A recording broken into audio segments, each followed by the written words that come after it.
So the NFL just announced the Pro Bowl selections for the 2024 season, and the Baltimore Ravens lead the way with 9 Pro Bowl selections. We're going to dive into that and how the Ravens just made history. We got some big-time injury updates for the Ravens and the Browns heading into this matchup against the Browns on Saturday at 4:30 with the AFC North Division on the line. We also got Kyle Hamilton and John Harbaugh addressing the media, talking about how talented this roster is, the mindset going into the playoffs moving forward, plus some crazy offensive stats from Lamar and the entire team. We got all that and more, man. So welcome in to another episode of Ravens Reports. It's your guy Noah here with For the Flock, as always, bringing you guys our top 5 news reports and storylines coming out of our Ravens today. And first and foremost, man, I just got to tell you, I'm so appreciative. I'm so grateful for all the For the Flock family that have subscribed and watched the videos, like the videos, man. It means a lot to me, and especially all the patrons who support the channel and the members on YouTube as well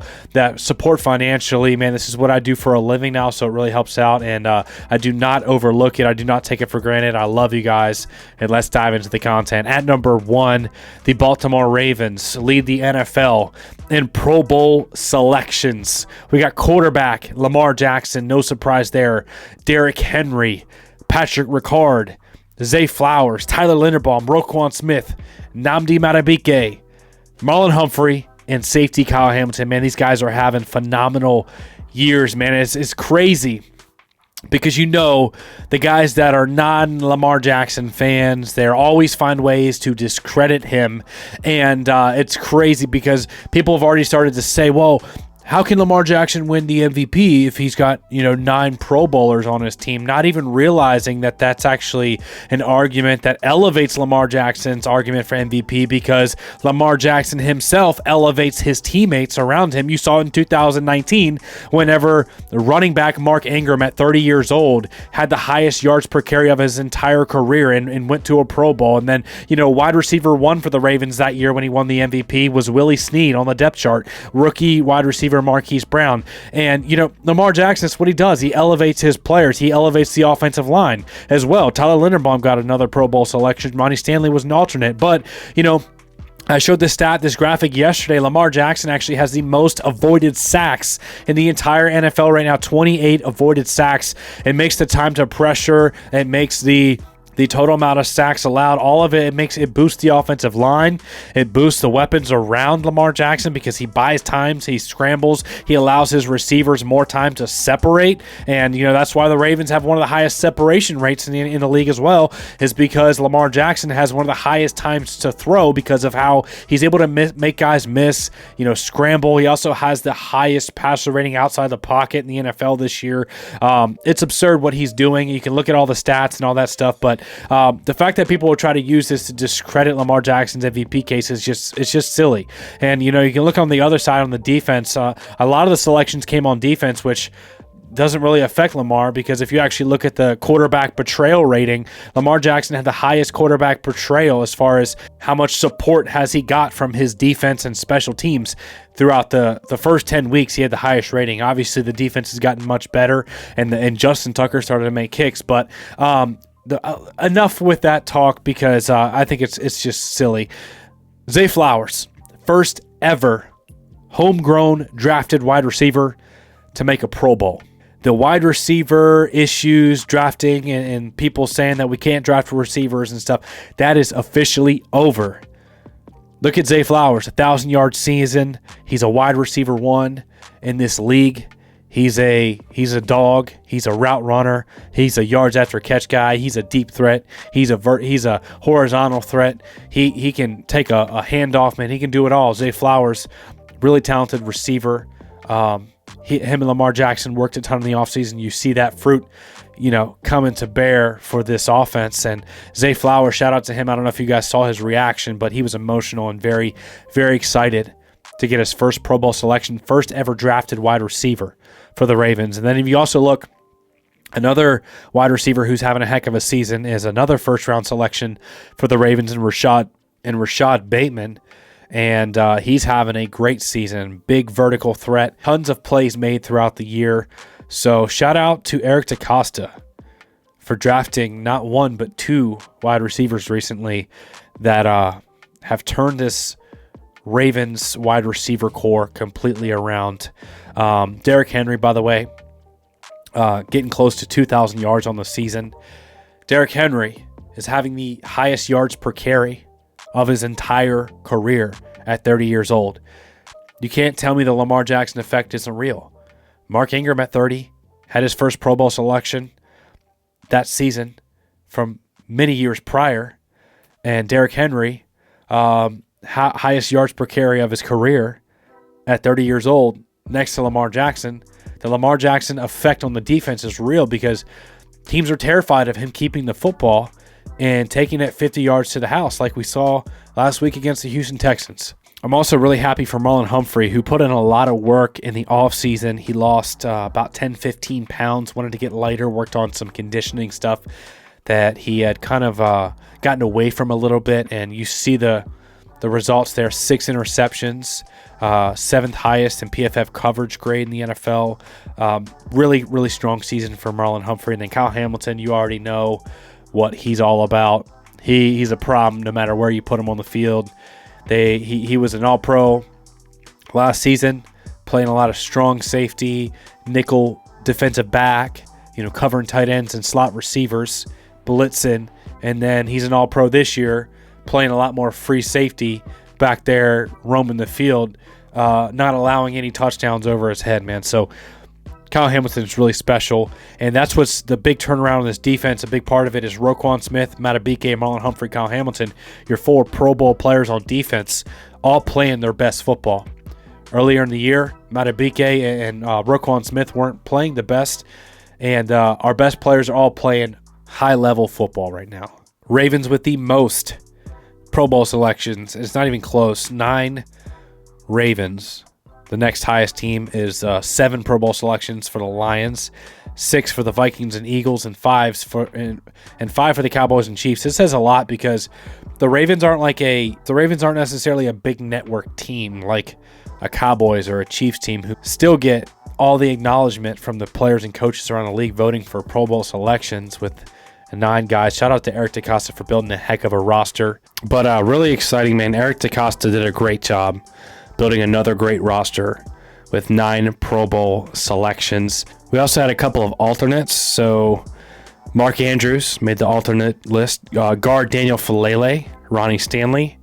Inside linebacker Chris Board for special teams. Outside linebacker Kyle Van Noy with 11.5 sacks on the year. Long snapper Nick Moore and kicker Justin Tucker were all selected as alternates. At number 2, some injury updates ahead of the Browns game. It's official that RB2, Justice Hill, has been ruled out. He will not play. He did not practice at all this week. John Harbaugh said that he is no longer dealing with a concussion, but in order to get cleared from concussion protocol, you have to be at practice, and he hasn't been able to practice because he's been so sick. So he was not able to clear concussion protocol because he couldn't practice. Therefore, he will be ruled out. And Keaton Mitchell and Rasheen Ali are going to get big opportunities. Okay, I'm looking to see a lot more Keaton Mitchell in this game. Maybe a little bit more of a spark, something to deal with for opposing defenses heading into the postseason in about a week from now, man. So the other guy ruled out is cornerback Jalen Armour-Davis. Feels like he's another one of those guys who've really dealt with injuries a lot, soft tissue and other things, and it stinks because he's so talented.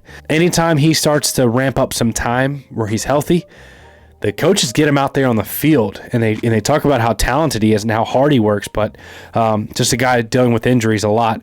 Charlie Kohler, still on the injured reserve, but can be activated. I expect him to get some playing time before the playoffs so they can see how he looks out there.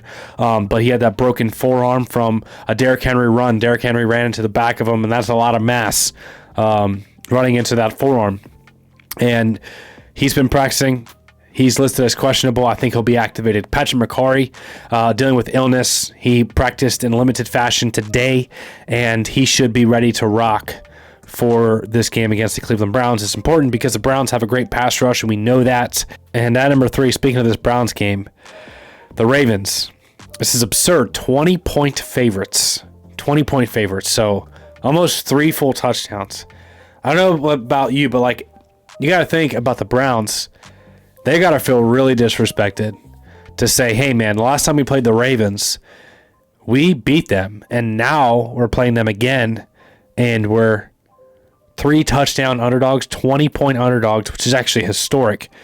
It's the largest spread in the NFL since 2021, where the Cardinals were 20-point favorites versus the Texans. And that's because Bailey Zappi will be starting at quarterback for the Cleveland Browns. So Bailey Zappi spent a lot of time with the Patriots, started with the Patriots for a while, later round draft pick, but has showed some flashes at times. You never know what a team can do when they rally around a new quarterback. We see weird games. It's exactly what happened with Jameis Winston, right? We talked about it, weeks and weeks ago. We said, man, anytime there's a new quarterback out there, you never know what's going to happen, because sometimes they provide a spark, energy, or the locker room really likes that guy and they rally around him. So that's what happened the last time the Ravens played the Browns. And then Kyle Hamilton dropped that game-winning interception, some other really bad mistakes at number 4.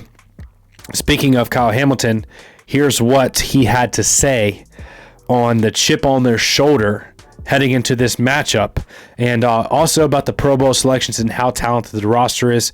Here's what he had to say. It's just top to bottom, one of, if not the strongest roster in the league, and we got a bunch of talent, a bunch of guys around here making each other better, and we're all focused on one goal. And when you got a lot of people that are like-minded and work hard, and Harv said it yesterday, people getting individual awards just proves that we're having team success. So we're all blessed and thankful to be in the position that we're in, and it's something that we don't take for granted.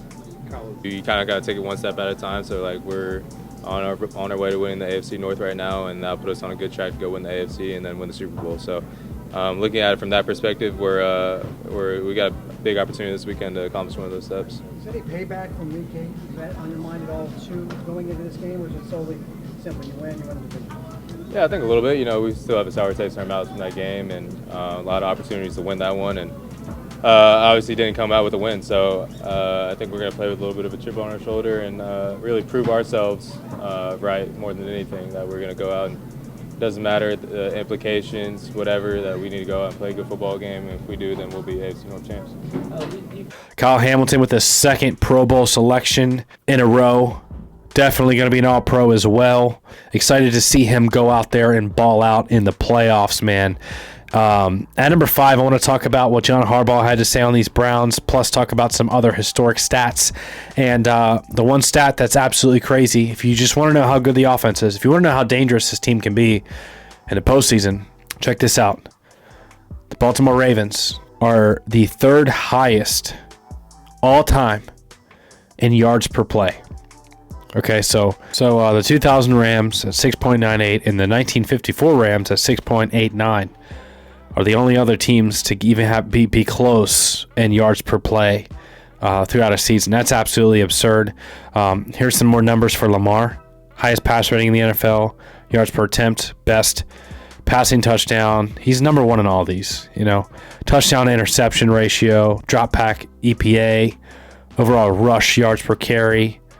Quarterback rushing yards, he's 2nd, which is crazy because it's the first year in a long time he hasn't been 1st.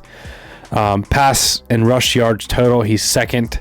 Pass and rush touchdowns total, he's 2nd. Interception percentage, 2nd. Pass touchdowns tied 2nd. Red zone passer rating, passing yards. Look at the numbers. Also, the best passer rating season in NFL history. He's currently at number 2 behind Aaron Rodgers in 2011. So what Lamar is doing right now is no joke. What the offense is nothing to be kind of just glossed over. Like, this team, this offense is really, really special.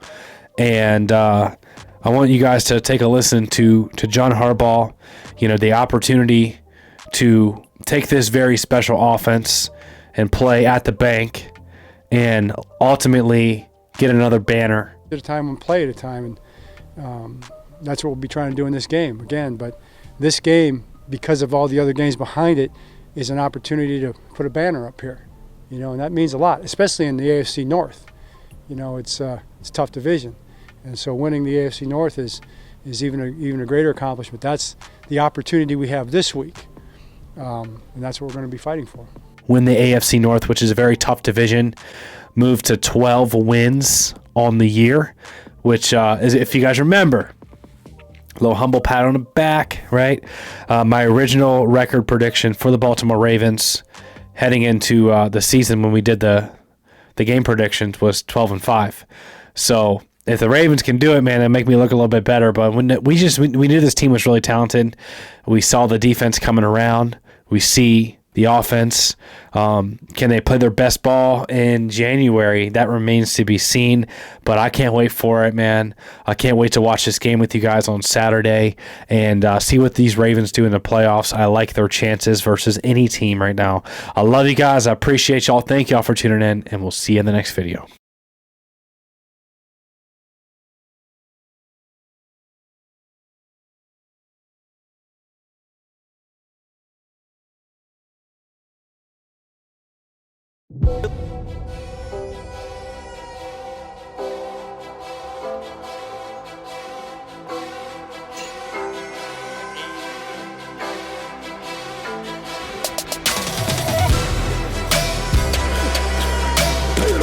Ray, when he wasn't looking, he ran me over.